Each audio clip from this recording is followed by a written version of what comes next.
في المظاهرات التي خرجت، برأيك رح يكون في إلى نتيجة؟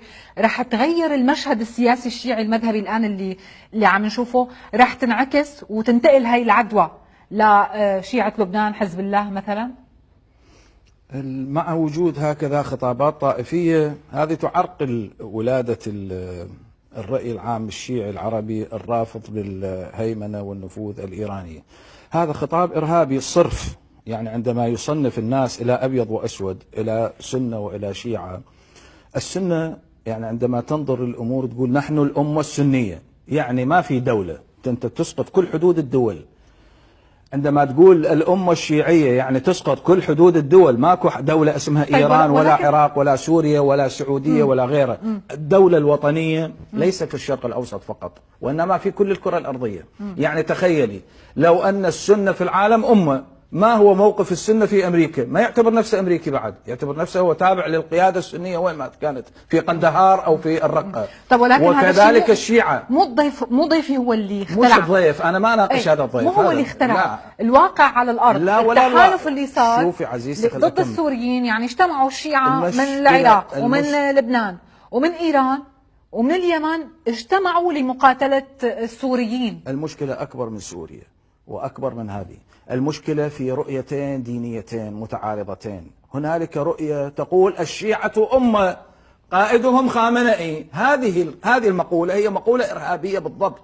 هذه لا تهدد العراق فقط كدولة جارة لإيران، هذه تهدد كندا. التصرفات الشيعية لا تقول التصرفات الشيعية لا ليست تصرفات، فقط قولها. الذي يقول الأمة السنية هو إرهابي لا يختلف عن أبو بكر البغدادي، والذي يقول أمة شيعية هو إرهابي لا يختلف عن أبو بكر البغدادي. كيف؟ أوضح لك. عندما تقول أمة شيعية يعني الشيعي اللي بأمريكا مو أمريكي، تابع إلى القيادة في إيران.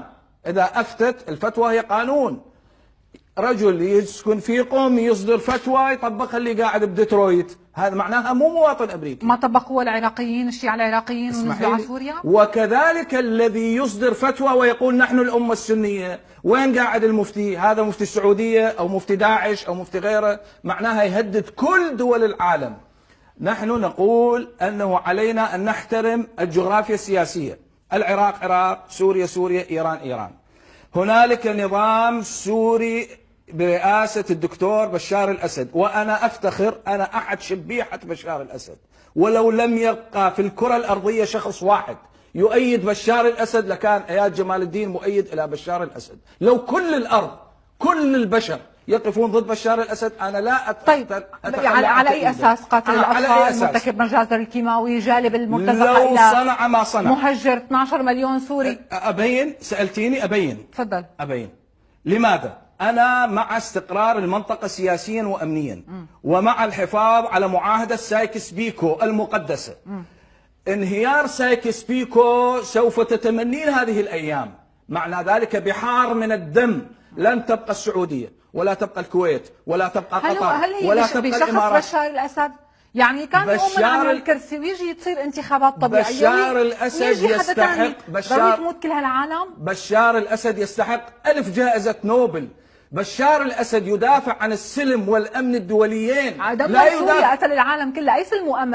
40 لا سنة يدافع عن كرسيه فقط. سؤال نعم. 40 سنة وإسرائيل جنبه بلزقه جارته. إيه؟ من عقله بيسلموا على بعض الصبح ولا رصاصة؟ هو أحسن لما طلعوا أطفال درعا نزل فيهم دبابات. من عقل ومن حكمة النظام السوري، مو مثل صدام الأحمق. صدام دخلنا 8 سنوات حرب مع إيران، وبالنتيجة الأمم المتحدة تقول العراق معتدي وإحنا مطلوبين لإيران تريليون دولار. هاي واحدة. صدام الأحمق يغزو الكويت وإحنا الآن لحد الآن ندفع تعويضاته. النظام السوري ما دخلكم بحروب. نظام السوري التعليم عندكم مجاني وأنتم دولة غير نفطية. وفي آراء أخرى بتقول بأنه لما راح صدام شوفوا شو صار بالعراق. نعم، وكذلك إذا راح بشار الأسد راح تصير سوريا أسوأ وألعن. راحت سوريا، هلا هو موجود.